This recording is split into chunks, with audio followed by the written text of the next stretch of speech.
പ്രശാന്ത്ജി നമസ്കാരം. നമസ്കാരം. ഈ അർമേനിയയുമായിട്ടുള്ള ഇന്ത്യയുടെ ആയുധ കരാർ അത് ഈ തുർക്കിക്കിട്ടുള്ള ഒരു പണിയാണോ? ഇതിപ്പോ എന്നോട് നമുക്ക് തുർക്കി അങ്ങനെ ഭയക്കുന്നു എന്ന് വേണം കരുതാൻ. കാരണം അർമേനിയയുമായിട്ട് കൂടുതൽ പ്രതിരോധ കരാറിൽ കഴിഞ്ഞ ദിവസം ഇന്ത്യ മഹാരാജ്യം ഒപ്പുവെച്ചിട്ടുണ്ട്. അപ്പൊ തുർക്കി ഇപ്പം ആ ഒരു വിഷയം കൊണ്ടായിരിക്കാം തുർക്കി ആ പ്രദേശങ്ങളിൽ ഏഷ്യൻ അല്ലെങ്കിൽ ഏഷ്യ അല്ലെങ്കിൽ തുർക്കിയുടെ ഭാഗമായിട്ട് നിൽക്കുന്ന പ്രദേശത്തെ സൈനിക ബലം വർദ്ധിപ്പിക്കുന്നതിന് വേണ്ടി അർമേനിയ ശ്രമിക്കുന്നു. അത് യുദ്ധത്തിനുള്ള കോപ്പ് കൂട്ടൽ ആണെന്നുള്ള രീതിയിലേക്കുള്ള ഒരു വർത്തമാനവുമായിട്ട് വന്നിട്ടുണ്ട്. അപ്പം അതിനകത്തെന്ന് പറഞ്ഞാൽ നമുക്കറിയാം, ഈ അർമേനിയ എന്ന് പറയുന്ന രാജ്യം ഒരു ക്രിസ്ത്യൻ രാജ്യമാണ്.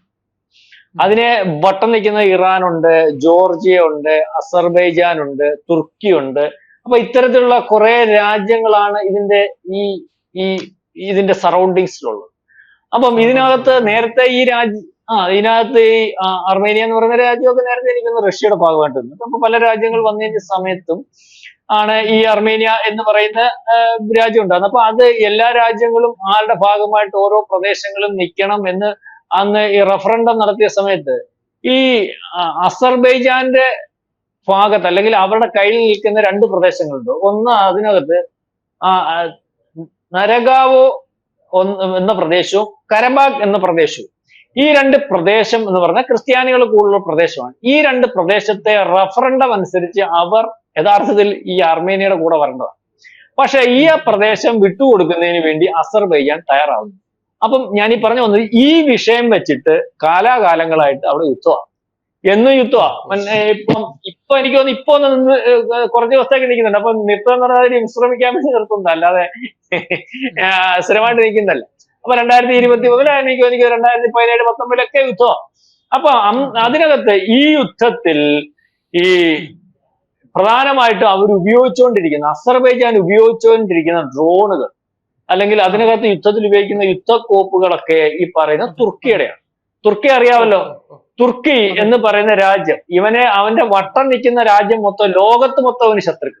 അവന്റെ ചുറ്റും നിൽക്കുന്ന രാജ്യങ്ങളെല്ലാം അവന് ശത്രുക്കളാണ്. ഇവനെ സൗദി അറേബ്യ അറിയില്ല, മുസ്ലിം രാജ്യങ്ങൾക്കൊന്നും ഇവനെ കണ്ടുകൂടാ.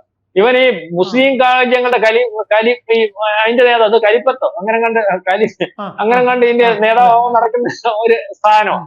അപ്പൊ ഇവനെ ആപ്പാടെ കുഴപ്പം. അപ്പൊ ഇവൻ ഇവിടെ ജീവിക്കുന്നതെന്ന് പറഞ്ഞാൽ ഇവന് അത്യാവശ്യം ചെറിയ ചെറിയ രാജ്യങ്ങൾ അവിടെയൊക്കെ ഉണ്ട്. ഈ മാലദ്വീപ് അല്ലെങ്കിൽ മലേഷ്യ, മറ്റേ മറിച്ച് അവർക്കും അവിടെ ഇവിടെയൊക്കെ ഇയാള് ഡ്രോണ് ചിപ്പ് നിർമ്മാണത്തിലൊക്കെ വലിയ കക്ഷിയാന്നൊക്കെ പറഞ്ഞ് ഇയാളെ കയറിയിരിക്കുന്ന ഡ്രോണാണ് ലോകത്തെ ഏറ്റവും വലിയ ഡ്രോണാണ്, അല്ലെങ്കിൽ മറ്റേതാണ് മറിച്ചാണെന്നൊക്കെ പറഞ്ഞുകൊണ്ട് ഫ്രാൻസിനെയൊക്കെ എന്ന് ഉറപ്പിച്ചു. ഇനി അസർബൈജാൻ യുദ്ധം ചെയ്യുമ്പോൾ അർമേനിയ പലപ്പോഴും ഇയാളുടെ ഡ്രോണുകൾ കൊണ്ട് ബുദ്ധിമുട്ടുണ്ട്. അപ്പൊ ഇയാള് ഡ്രോൺ രാജാവാന്നുള്ള രീതിയിൽ ഇങ്ങനെ വിലസി നിൽക്കുമ്പോഴാ ഈ കഴിഞ്ഞ സിന്ദൂര് വന്ന് ഇവിടെ കയറി ഇവനെ ഡ്രോൺ അടിക്കും. ഇവന്റെ ഡ്രോണും പിടിച്ച് ഇവന്റെ അടപ്പ് ഊരി ഇവന്റെ നിക്കർ ഊരി ഇപ്പൊ നിർത്തിയേക്കുവാ. മനസ്സിലായില്ലേ? അതിനുശേഷം ഇവന്റെ ആപ്പിളും വേണ്ട. ഇവനിപ്പോ കഴിഞ്ഞ ദിവസം എയർ ഇന്ത്യ ഉൾപ്പെടെ പറഞ്ഞു മൊത്തം അറിയാമല്ലോ ഇവന്റെ ഇവിടെ ഉള്ള ചെറിയ ഒന്നുമില്ല. നമ്മള് ടൂറിസ്റ്റുകളെ വിടണ്ട, നമ്മുടെ നാട്ടിൽ തീരുമാനിക്കുന്ന ആപ്പിൾ മേടിക്കണ്ട, നമ്മളൊന്നും തീരുമാനിച്ചിട്ടില്ല. ടൂറിസ്റ്റുകളെ വിടണ്ടെന്ന് നമ്മുടെ മെയിൻ ടൂറിസ്റ്റ് അല്ലെങ്കിൽ അത്തരത്തിൽ ടൂർ ഓപ്പറേറ്റർ നടത്തുന്നവർ പറഞ്ഞു, ഇനി അങ്ങോട്ട് നമുക്ക് പോകണ്ട, വേറെ രാജ്യം ഞങ്ങൾ കാണിച്ചിട്ട് അവിടെ പൊക്കോളം പറഞ്ഞു. കല്യാണം നടത്തുന്നവരടുത്ത് പറഞ്ഞു അവിടെ കല്യാണം കഴിക്കേണ്ട, ഈജിപ്തി നമുക്ക് സംവിധാനം ഉണ്ട്, അവിടെ കല്യാണം കഴിക്കാന്ന് പറഞ്ഞു. അപ്പം പിന്നെ ആപ്പിൾ ഇവിടുത്തെ വ്യാപാരികൾ പറഞ്ഞു ആപ്പിള് അവന്റെ ആപ്പിള് വേണ്ട, നമുക്ക് വേറെ ആപ്പിൾ ഇറക്കിയത്. അപ്പൊ നമ്മുടെ ഇന്ത്യ മഹാരാജ്യം തീരുമാനിച്ചില്ല. കഴിഞ്ഞ ദിവസം ഈ നമ്മുടെ ഇതിനകത്തുള്ള ആൾക്കാർ ഇപ്പൊ ദേശസ്നേഹത്തിന്റെ ഒരു ബല അല്ലെങ്കിൽ ഇന്ത്യയോട് കളിക്കുന്ന രാജ്യത്തിന് ഇന്ത്യക്കകത്ത് നിലനിൽപ്പില്ല എന്നുള്ള രീതി വന്നു. കഴിഞ്ഞ ദിവസം കണ്ടില്ല എയർ ഇന്ത്യ പറഞ്ഞ് അവന്റെ കുറെ അല്ലെങ്കിൽ ചില കമ്പനികളൊക്കെ നമ്മുടെ ചില ഫ്ലൈറ്റുകൾ മറ്റേത് മറിച്ച് നന്നാക്കുന്നുണ്ട്, അവന് ഇനിയും വേണ്ട.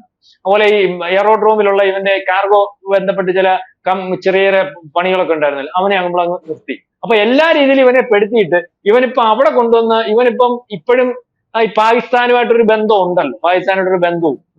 ഇയാളൊരു നാറ്റോ രാജ്യമോ, ഇയാൾക്ക് അത്യാവശ്യം റഷ്യയുമായിട്ട് നാറ്റോ രാജ്യം ആകുമ്പോഴും റഷ്യയുമായിട്ട് ബന്ധമുണ്ട്.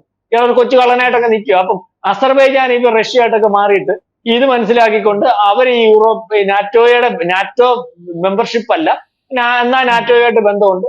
അപ്പൊ ഈ വിഷയം കൊണ്ടുവന്ന് നാറ്റോ ഇടപെടിക്കാൻ വേണ്ടിയുള്ളൊരു അല്ലെങ്കിൽ നാറ്റോ രാജ്യമായതുകൊണ്ട് ഈ വിഷയം അവിടെ ഒരു യുദ്ധത്തിന് കോപ്പ് കൂട്ടുന്നു. അതിന്റെ പുറകിൽ അസർബൈജാനാണ്. അപ്പൊ അസർബൈജാന്റെ പുറകിൽ ആരെന്ന് നോക്കുമ്പോൾ നമ്മളാണല്ലോ. അസർബൈജാന്റെ ആ ഭാഗമായിട്ടിരിക്കുന്നത്. ആ അപ്പൊ ആ രീതിയിലൊക്കെ അവതരിപ്പിക്കാം. പക്ഷെ അതിനകത്തൊന്നും നാറ്റോ ഇടപെടുന്ന ഒരു അവസ്ഥയില്ല. ഏതായാലും നമ്മളൊരു വലിയ കരാറിൽ ഒപ്പിട്ടിട്ടുണ്ട്. ഇവന്റെ കച്ചവടം ഇന്ത്യക്കകത്തല്ല, ഇന്ത്യക്ക് വെളിയിലും പൂട്ടുന്നതിന് വേണ്ടി. അതായത് ഇവന്റെ ഡ്രോണുകൾ മേടിക്കുന്നിടത്ത്, ഇവന്റെ യുദ്ധക്കോപ്പുകൾ മേടിക്കുന്നിടത്ത് അവിടെയെല്ലാം ഈ പറയുന്ന അസർബൈജാന് കൊടുത്തതുപോലെ അവിടുത്തെ യുദ്ധത്തോടുകൂടി നമ്മളുടെ ആയുധങ്ങളും നമ്മുടെ സംവിധാനങ്ങളും വലിയ വലിപ്പത്തിൽ ഉള്ള ഒരു രീതിയിലേക്ക്, അല്ലെങ്കിൽ അത് ഉപയോഗിച്ചാൽ കുഴപ്പമില്ലെന്നുള്ള രീതി ബാക്കിയുള്ള ഈ രാജ്യങ്ങൾക്കും അല്ലെ ചെറിയ രാജ്യങ്ങൾക്ക് പോലും മനസ്സിലാവുകയും അവിടെയും ഒരു കച്ചവടം ഉണ്ടാക്കി അല്ലെങ്കിൽ ആ പ്രദേശത്തും നമ്മുടെ ആധിപത്യം സ്ഥാപിക്കുന്നതിന് വേണ്ടിയുള്ള ഒരു ശ്രമമാണ് ഈ അല്ലെങ്കിൽ ഇത്തരത്തിലൊരു പ്രതിരോധ കരാർ ഇപ്പം ഒപ്പിടുന്നതിന് വേണ്ടി, അല്ലെങ്കിൽ അതെ ഈ സിന്ധൂരിന് ശേഷം ഉള്ള ഒരു പ്രതിരോധ കരാർ. അത് ഒരുപക്ഷെ തുർക്കിക്ക് മനസ്സിലായിട്ടുണ്ട്. അകത്തു നിന്നും പുറത്തു നിന്നും ഉള്ള അടിയാണ്. ഈ തുർക്കി ഇതുവരെ കണ്ടിട്ടുണ്ടല്ലോ, ഇന്ത്യയോട് കളിച്ചിട്ടുള്ള രാജ്യങ്ങൾ നിത്യക്കളി ഇല്ലാതാവുന്ന ഒരു അവസ്ഥയുണ്ട്. അത് അതിനകത്തുള്ള നയതന്ത്രം എന്താണെന്ന് ചോദിച്ചാൽ എനിക്ക് പറഞ്ഞു തരാനൊന്നും അറിയത്തില്ല അയ്യപ്പദാസ്. ഏതായാലും പെട്ടുപോകും. അകത്ത് നിന്ന് കിട്ടും, അകത്ത് നിന്ന് അടി കിട്ടും. ഇപ്പൊ തന്നെ അകത്ത് ഈ പറയുന്ന ബലൂചിസ്ഥാൻ പോരാളികളെ സംഘടിപ്പിക്കുന്ന പോലെ കുർദുകളെ സംഘടിപ്പിക്കാൻ വേണ്ടിയുള്ള ഒരു ശ്രമം കുർദുകൾ ഇപ്പം ആവശ്യം ഉന്നയിച്ചിട്ടുണ്ട്. അതിപ്പോ നമ്മൾ UN നേരത്തെ നമ്മൾ കൂടി ഇരുന്നപ്പോ തന്നെയാണ് തോന്നുന്നു ഒരു ചർച്ചയ്ക്കകത്ത് ഞാൻ പറഞ്ഞു UN കൊണ്ടുവന്ന് വെച്ചിട്ടുണ്ട്. UN പറഞ്ഞിട്ട് ഈ കുർദുകളെ ഇവന്മാര് വളരെ കൂടുതലായിട്ട് കുർദ് രാജ്യം എന്ന് പറഞ്ഞിട്ട് അവർ ഉപദ്രവിക്കുന്നു, ആരും അറിയുന്നില്ല, അവരെ പീഡിപ്പിക്കുന്നു, മനുഷ്യാവകാശ ലംഘനം നടത്തുന്നു. നേരത്തെ ഇതിനകത്ത് നിന്നുകൊണ്ട് ഇവന്മാരൊരു അവരുടെ രാജ്യം വേണം എന്നൊക്കെ പറഞ്ഞുകൊണ്ട് ഒരു സമരം തുടങ്ങിയത്. അപ്പൊ അത് കൊടുക്കാന്നൊക്കെ പറഞ്ഞുകൊണ്ട് ഇവന്മാരെ ഫ്രീസ് ചെയ്തിട്ട് ഇപ്പൊ അവന്മാരെ കൊന്നുകൊണ്ടിരിക്കുകയാണ്. അപ്പൊ അതിനുവേണ്ടി ഇപ്പൊ കുറച്ചു ദിവസം കഴിയുമ്പോൾ നിങ്ങൾക്ക് കാണാൻ പറ്റും ഈ കുർദ് രാജ്യം വേണമെന്ന് പറഞ്ഞുകൊണ്ട് അതിനകത്തൊരു ഈ വെടിവെച്ചല്ല കുറ്റ അതിനകത്ത് ഇവന്മാരെല്ലാം കൂടെ ഇറക്കി അതിനകത്തൊരു അടി ഉണ്ടാക്കും. അപ്പൊ ഇത്രയ്ക്ക് ഈ നയതന്ത്ര കാര്യത്തിൽ ആഭ്യന്തര കലം ഉണ്ടാക്കി. നയതന്ത്ര കാര്യത്തിൽ നമ്മൾ തുടങ്ങി കഴിഞ്ഞാൽ ഇവനുള്ള ഭക്ഷണവും നമ്മൾ നിരോധിക്കും. ഇതിനകത്ത് പ്രശ്നം ഉണ്ടാക്കും. നമ്മുടെ വീട്ടിനകത്ത് ചിലവന്മാർ പ്രശ്നം ഉണ്ടാക്കും എന്ന് പറഞ്ഞ പ്രശ്നം ഉണ്ടാക്കും. ആകെപ്പാടെ കുഴപ്പം. പിന്നെ ഇപ്പൊ അയൽ രാജ്യങ്ങൾക്കും നമ്മള് രീതിയിൽ നമ്മൾ ഇതുപോലെ ആയുധമൊക്കെ കൊടുത്ത് അത്യാവശ്യം ബാക്കി ഇവന്റെ ഇരിക്കുന്ന സാധനം പൊട്ടയാ, നമ്മളതിനെക്കാട്ടി നല്ല സാധനം തരാൻ വേണമെങ്കിൽ കയറി അടിച്ചു നമ്മളവനെ സ്വാധീനിച്ച് അവന്റെ കച്ചവടവും പൊട്ടിച്ച് അവരെ നമ്മുടെ കയ്യിലാക്കി. ഈ പാകിസ്ഥാനുമായിട്ടുള്ള ബന്ധം നമ്മുടെ പ്രധാനപ്പെട്ട ഒരു വിഷയത്തിനകത്ത് നമുക്കെതിരെ നിൽക്കാൻ കാണിച്ച ധൈര്യം, അതിനുശേഷവും ഞാൻ പാകിസ്ഥാന്റെ കൂടാന്ന് പറയുന്ന ഒരു ധൈര്യം, അങ്ങനത്തെ ഒരു തുർക്കിയെ പഴയതുപോലെ അവൻ അല്ലേലും പട്ടിണിയാ കിടക്കുന്നത് നമ്മുടെയൊക്കെ സഹായം കൊണ്ടും അല്ലെങ്കിൽ നമ്മുടെ ആൾക്കാർ എന്ന് ചെല്ലുന്നൊക്കെ ജീവിച്ച. പക്ഷെ ഇനി അങ്ങനെയും ജീവിക്കണ്ട, പഴയതുപോലെയും വേണ്ടാന്ന് നമ്മൾ തീരുമാനിച്ചിട്ടുണ്ട്. അതുകൊണ്ടാണ് ഈ കരാർ വന്നപ്പോൾ ആയുധം കൊടുത്തിരിക്കുന്നു. അവസാനം ഇത് വെച്ച് ഞങ്ങളുടെ അണ്ണാക്കിലോ കടിക്കും. അസർബൈജാൻ എന്ന് പറയുന്ന രാജ്യം മുസ്ലിം രാജ്യമാണ്, അല്ലെങ്കിൽ ആ രാജ്യത്തെ സഹായിക്കാൻ തുർക്കി നിൽക്കുന്നുണ്ട്. അപ്പം അത് യുദ്ധം മൂർച്ഛിക്കുമ്പോൾ ഒരുപക്ഷെ ഇപ്പൊ ഇൻഡയറക്റ്റ് ആയിട്ട് നിന്ന് സഹായിക്കുന്ന തുർക്കിക്ക് ഡയറക്റ്റ് ഇടപെടേണ്ടി വന്നാൽ അസർബൈജാൻ തിരിച്ച് തുർക്കിയെ ആക്രമിക്കും. തുർക്കിയെ ആക്രമിച്ചു കഴിഞ്ഞാൽ നാറ്റോ രാജ്യമായതുകൊണ്ട് ചിലപ്പോൾ ഇടപെടിയിൽ ഉണ്ടായാൽ ഒരു വലിയ യുദ്ധത്തിലേക്കും തുർക്കിയുടെ കാര്യത്തിൽ തീരുമാനമാകും. അതാണ് തുർക്കി ഇപ്പം ഭയക്കുന്നത് എന്നാണ് നമ്മൾ വിചാരിക്കുന്നത്. അല്ല, തുർക്കിയുടെ പാകിസ്ഥാൻ സ്നേഹമാണോ നമ്മളെ ഈ അർമേനിയയുമായി യുദ്ധക്കരാറിൽ അടുപ്പിച്ചതിന്റെ പ്രധാന കാരണം?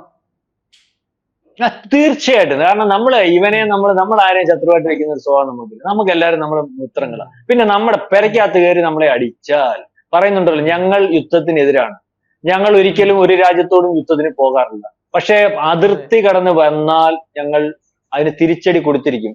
അങ്ങനെ ഏതെങ്കിലും രാജ്യത്തോട് വേറെ രാജ്യം തോണ്ടിയ അപ്പൊ അങ്ങനെ ഏതെങ്കിലും രാജ്യം ചെയ്യുന്നുണ്ടെങ്കിൽ അത് യുദ്ധമായിട്ട്. അതുകൊണ്ടാണ് ഈ നമ്മൾ പറയുന്നത് ഇസ്രായേലിന്റെ കാര്യത്തിനകത്ത് നമുക്ക് ഇസ്രായേലിന്റെ ഭാഗത്ത് നിൽക്കാൻ പറ്റുന്നുള്ളൂ. കാരണം ആ രാജ്യത്തിന് അവർക്ക് ജീവിക്കാൻ വേണ്ടിയുള്ള സംവിധാനത്തിന് നിൽക്കുമ്പോൾ അവരുടെ അകത്ത് കയറി അടിക്കുമ്പോൾ അവനെ തിരിച്ചടിച്ചു. അതിനകത്ത് ഞങ്ങൾ നിങ്ങളുടെ കൂടെ. അപ്പൊ നമ്മളെ ഇങ്ങോട്ട് അതിർത്തി കടന്ന് ആക്രമിക്കുന്നതിനകത്ത് അല്ല ഒരു രാജ്യത്തോട് യുദ്ധം ചെയ്യുന്നതിനകത്ത് നമുക്ക് താല്പര്യമില്ലെന്ന് പറയും. അപ്പൊ ഇതിനകത്ത് ഏറ്റവും പ്രധാനപ്പെട്ട ഏറ്റവും മര്യാദപ്പെട്ട ഒരു സമീപനം ഒരു രാജ്യം കാണിച്ചപ്പോൾ ലോകത്ത് നമ്മളോട് അനുകൂലമല്ലാത്ത രാജ്യങ്ങൾ പോലും അതിൽ ശരികേടെന്ന് പറഞ്ഞപ്പോൾ ഈവൻ പരസ്യമായിട്ട് അവന്റെ ഡ്രോണും കൊടുത്ത് അവന്റെ കൂടെ അവന്റെ കപ്പലിലേക്ക് കൊണ്ടുവന്ന് ഇവിടെ സാധനം ഇറക്കി കൊടുത്ത് ഇവൻ വിചാരിച്ചു ഇന്ത്യ ഇത്രയൊക്കെ ഉണ്ടോ എന്നുള്ളതിനെ പറ്റി ഒരു തർക്കം ഉണ്ടായിരുന്നു. ഞങ്ങളങ്ങ് കൂടെ നിന്ന് ഞങ്ങളുടെ ഡ്രോണും ഒക്കെ വെച്ച് ഇന്ത്യ ഒന്ന് അടുപ്പിച്ച്. മാത്രമല്ല ചൈന കൂടെ ഉണ്ടല്ലോ, പിന്നെ അസർബൈജാൻ ഉണ്ടല്ലോ. അപ്പൊ ചൈനയുടെ ഒരു ബലം എന്ന് പറഞ്ഞാൽ ചൈന പറയത്തില്ലേ ഞങ്ങൾ ഏറ്റവും വലിയ ആളെന്നൊക്കെ പറഞ്ഞ് ഇവൻ ഇടയ്ക്കിടയ്ക്ക് അവന്റെ മിസൈലും ഒക്കെ പറപ്പിക്കും. പിന്നെ ഒത്തിരി പടങ്ങളും ഒക്കെ കാണിച്ച് കൂടി ഞങ്ങളാണ് ലോകത്തെ ചൈനക്കല്ല ലോകത്തിന് മൊത്തം ചൈനക്കല്ല അയ്യപ്പദാസൻ ലോകത്തിന് മൊത്തം മനസ്സിലായി. അപ്പം മനസ്സിലാക്കി കൊടുക്കാൻ ഒരു അവസരമായിരുന്നു ഇത്. അപ്പൊ അത് മനസ്സിലായി. അപ്പം ഇയാളെ ഒന്ന് കയറി അടിച്ചാല് മാത്രമല്ല ഇയാൾക്ക് ഖലീഫ ആവാൻ നിൽക്കുമല്ലേ, മുസ്ലിം രാജ്യങ്ങളിലെ ഖലീഫ ആവാൻ നിൽക്കില്ല. കാരണം ഇവൻ മുസ്ലിം രാജ്യമാണല്ലോ. ഇവനാണല്ലോ അതെ. ലോകത്തുള്ള ഭീകരന്മാരെ മൊത്തം പ്രൊമോട്ട് ചെയ്യുന്നതിന് കാശ് ലോകം മൊത്തം കൊടുത്തുകൊണ്ടിരിക്കുന്നതിനകത്തുള്ള ഒരു രാജ്യമായി തുർക്കി. അപ്പൊ അതൊന്ന് നോക്കിയതാ. അതെ. അപ്പൊ അയാളൊന്ന് ചാരി നോക്കിയതാ. ഇവൻ ചാരി നോക്കിയപ്പോ മൊത്തം പണി കിട്ടി, ഇന്റർനാഷണൽ പണി കിട്ടി. അവസാനം ഇവനും പണി കൊടുക്കാൻ തുടങ്ങി. അപ്പം വീണ്ടും ഇയാള് ഞങ്ങൾ ഇവരുടെ കൂടാന്ന് പറഞ്ഞുകൊണ്ട് നിൽക്കുക. അപ്പൊ പിന്നെ അവനെ പിന്നെ നമ്മൾ കൈകാര്യം ചെയ്യാതിരിക്കും. ഇതിപ്പോ അതെ. അതെ. പണ്ട് ചാണക്യൻ പറഞ്ഞ പോലെ നമ്മുടെ ശത്രുവാണെന്നുണ്ടെങ്കിൽ ആ ശത്രുവിനെ ചെയ്യേണ്ടതെന്ന് പറഞ്ഞാൽ അത് വേരോടെ പറിച്ചു കളയണം. ശകലം വേരെങ്കിലും വെച്ചിരുന്നാൽ ആ വേര് ഡെവലപ്പായി അതൊരു മരമായി വരാൻ സാധ്യതയുണ്ട്.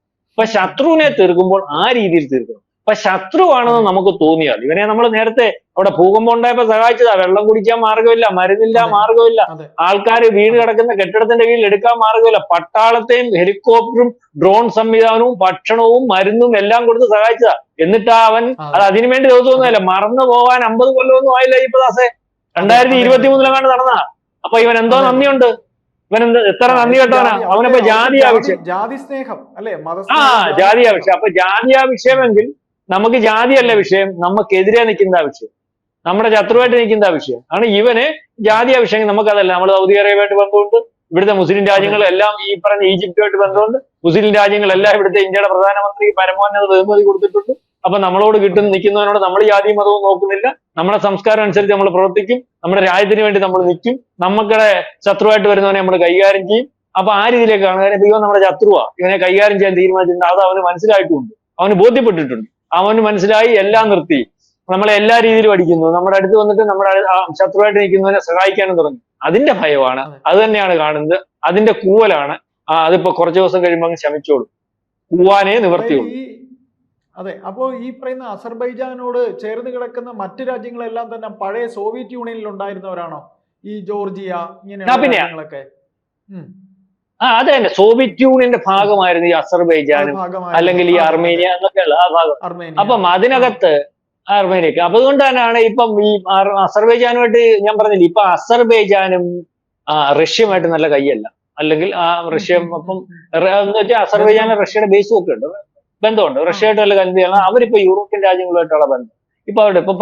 പക്ഷേ തുർക്കി നാറ്റോ രാജ്യമാണെങ്കിൽ പോലും തുർക്കിക്ക് ഈ പറയുന്ന റഷ്യയായിട്ട് ബന്ധമുണ്ട്. അപ്പം ഇതൊക്കെ അയാൾ ഉദ്ദേശിക്കുന്നത്. അപ്പം പക്ഷേ നമ്മൾ കൊണ്ട് കൊടുത്ത അസർബൈജാന് കൊടുത്തേക്കുന്നത് എന്തോന്നറിയാം, നമ്മുടെ ആയുധമാണ്. റഷ്യയുടെ ആയുധം അതെ. യഥാർത്ഥത്തിൽ. അതെ. റഷ്യ നമ്മളിവിടെ ഓ. ആയുധം ഉൾപ്പെടെ അവന്റെ കൊടുത്തിട്ടുണ്ട്. ഓ. അപ്പം ഓ. റഷ്യയുടെ തൂർത്തൊക്കെ പക്ഷേ അണ്ണാക്കി കയറാൻ പോകുന്ന റഷ്യയുടെ ആയുധമായിരിക്കും നാളെ കാലത്തെ വിഷയം വന്നു ഓ. കഴിഞ്ഞു. അപ്പൊ അതേ അതെ. അതെ. രീതിയിലേക്ക് ഈ ജിയോ പൊളിറ്റിക്സ് വലിയ രസമാണ്. പല രാജ്യങ്ങളും നോക്കുമ്പം അവന്റെ ശത്രു ഈ അമേരിക്കയുടെ മിത്രമാ, എന്നാൽ അയാളുമായിട്ട് ബന്ധമാണ്, അമേരിക്കയുടെ ശത്രുവായിട്ട് ബന്ധമാണ്. ഈ രീതിയിലൊക്കെയുള്ള ജിയോ പൊളിറ്റിക്സ് നമുക്ക് മനസ്സിലാവാത്ത രീതിയിലേക്കുള്ള ഒരു സംവിധാനമാണ്. ഇപ്പൊ അസർബൈജാനുമായിട്ട് റഷ്യക്ക് എന്തുവാ നല്ല ബന്ധമില്ല. പക്ഷെ നമ്മളിപ്പോ അവിടെ ആയുധം കൊടുക്കുക, റഷ്യക്ക് എന്തെങ്കിലും ചെയ്യാൻ ഒക്കും. ഈ തുർക്കിയായിട്ട് നാറ്റോ രാജ്യമാണ്. നാറ്റോ രാജ്യം എന്ന് പറഞ്ഞാൽ റഷ്യയായിട്ട് എതിരെ നിൽക്കേണ്ട, പക്ഷെ ഇവന് തുർക്കിയായിട്ട് ബന്ധമുണ്ട്. മനസ്സിലാവുന്നുണ്ട്. അപ്പം ഇത് അടുക്കുമ്പോൾ അല്ലെ യുദ്ധം തുടങ്ങുമ്പോൾ ആരാരുടെ കൂടെ എന്നുള്ളതിനെ പറ്റി പറയാൻ പറ്റത്തില്ല. അതാണ് ഇപ്പൊ യുക്രൈന് സംഭവിക്കാൻ പോകുന്നത്. ഒരു യുദ്ധം. ഇപ്പം റഷ്യ യുക്രൈൻ അതൊരു മഹായുദ്ധത്തിലേക്ക് വന്നു കഴിഞ്ഞാൽ എന്ത് സംഭവിക്കും? ആരൊക്കെ ആരുടെ കൂടാന്ന് യുദ്ധം തുടങ്ങി കഴിയുമ്പോൾ അറിയാം. എവിടൊക്കെ അടി നടക്കും എന്നുള്ള കാര്യം അറിയാം. പല നാറ്റോ രാജ്യങ്ങളും ഒക്കെ ഒരുപക്ഷെ നമ്മൾ ഉണ്ടെന്നൊക്കെ അറിയാം. ഒരുപക്ഷെ പ്രതീക്ഷിക്കാത്ത ചില നാറ്റോ ഭാഗമായിട്ടിരിക്കുന്ന രാജ്യങ്ങൾ ചിലപ്പം റഷ്യയുടെ കൂടെ ആയിരിക്കും. യൂറോപ്യൻ രാജ്യങ്ങൾ പലതും ചിലപ്പോൾ റഷ്യക്ക് പിന്തുണ കൊടുത്തുകൊണ്ടിരിക്കും. അപ്പം അതൊക്കെ വരുമ്പോൾ ഒരു യുദ്ധം വരാതിരിക്കട്ടെ, മഹായുദ്ധത്തിലേക്ക് പോയാൽ നമ്മൾ യുദ്ധത്തിൽ ഡയറക്റ്റ് ഇൻവോൾവ് അല്ലെങ്കിൽ പോലും ഈ പറയുന്ന സാധന സാമഗ്രികൾ വരുന്നതിനും കച്ചവടത്തിന്റെ കാര്യത്തിൽ, നമ്മുടെ എക്കണോമിക്കൽ ഗ്രോത്തിൽ അല്ലെങ്കിൽ മാനുഫാക്ചർ ചെയ്യുന്ന സാധനം പല രാജ്യങ്ങളും വിറ്റഴിക്കേണ്ട കാര്യത്തിലും ഒക്കെ തടസ്സം വരും. അപ്പം ആ രീതിയിലേക്ക് കാര്യങ്ങൾ പോകും. ഏതായാലും ഇത് നമ്മൾ കരുതിയിരിക്കുകയാണ്, എന്തായാലും യുദ്ധം അവിടെ നടക്കുമെന്നറിയാം, അതിനകത്ത് തുർക്കിക്ക് വലിയ പങ്കുണ്ടെന്നറിയാം, അസർബൈജാനെ സഹായിക്കുമെന്നറിയാം. അപ്പൊ എന്നാ പിന്നെ തുർക്കിക്ക് ഇൻഡയറക്റ്റ് ആയിട്ടൊരു പണി നാളെ കാലത്തെ കിട്ടുന്നെങ്കിൽ അവിടെ വെച്ച് കൊടുക്കുകയും ചെയ്യാം, കൊടുപ്പിക്കാമല്ലോ. അടിയറാന്ന് പറയാമല്ലോ. ഇന്ത്യ പറയുമ്പം അടിക്കാൻ ധൈര്യവും വരും. കാരണം ഇന്ത്യ അടിക്കലാന്ന് പറഞ്ഞാൽ ഇന്ത്യയുടെ ആയുധങ്ങൾ കൊടുത്തിട്ടാണല്ലോ. ഇന്ത്യ അടിക്കാൻ പറഞ്ഞാൽ ഇന്ത്യ സഹായിച്ചോളൂ എന്നറിയാം. അപ്പൊ അതാണ് ഇപ്പൊ തുർക്കിക്ക് പേടി, അല്ലാതെ വേറെ. അപ്പൊ ഈ അർമേനിയ എന്ന് പറയുന്നത് ഒരു ക്രിസ്ത്യൻ രാജ്യമാണ്.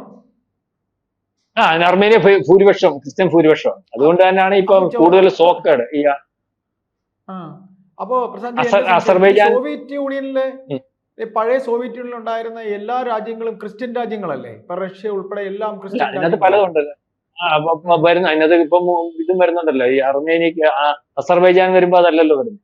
അതിനകത്ത് അസർബൈജാനകത്ത് ഈ പറയുന്ന രണ്ട് പ്രദേശങ്ങളാണല്ലോ ഈ ഞാൻ മുമ്പേ പറഞ്ഞ രണ്ട് പ്രദേശങ്ങൾ, രണ്ട് പ്രവിശ്യകൾ അവർ വിട്ടുകൊടുക്കാത്ത പ്രവിശ്യ. ആ പ്രവിശ്യകൾക്കകത്ത് ഈ പറയുന്നത് പോലെ ഈ ക്രിസ്ത്യൻ ഭൂരിപക്ഷമാണ്. അപ്പൊ അത് അവരതുകൊണ്ട് ഈ അർമേനിയയുടെ കൂടെ കൂടണമെന്ന് പറഞ്ഞിരിക്കുന്നത്. അപ്പൊ അവന്മാരത് കൊടുക്കത്തില്ല. എനിക്കൊപ്പം പോകണം. അപ്പൊ കൊടുക്കത്തില്ല. അതിന്റെ ആ യുദ്ധം നടന്നുകൊണ്ടിരിക്കുന്നത്. ഞാൻ അതുകൊണ്ടാണ് പറഞ്ഞത് തീരത്തില്ല. ഇപ്പൊ തൽക്കാലത്തേക്ക് വിശ്രമം എടുക്കാൻ നിർത്തിയേക്കുവാ. നാളെ കാലത്തെ വീണ്ടും തുടങ്ങും. അപ്പൊ അവിടത്തേക്ക് ആയുധങ്ങൾ നേരത്തെ യുമാരെ ഡ്രോണുകളെ തിരിച്ച് അസർബൈജാന്റെ ഡ്രോണുകളെ ഈ തിരിച്ചടിച്ചത് നമ്മുടെ ആകാശ് മിസൈൽ എന്നത്. ഇവന്റെ ഡ്രോണുകളെ പടപടപടവൂന്ന് പൊട്ടിപ്പോയി. അതുവരെ ഇയാളെ ഡ്രോൺ വെച്ചാൽ കളിച്ചോണ്ടിരിക്കുവായിരുന്നു.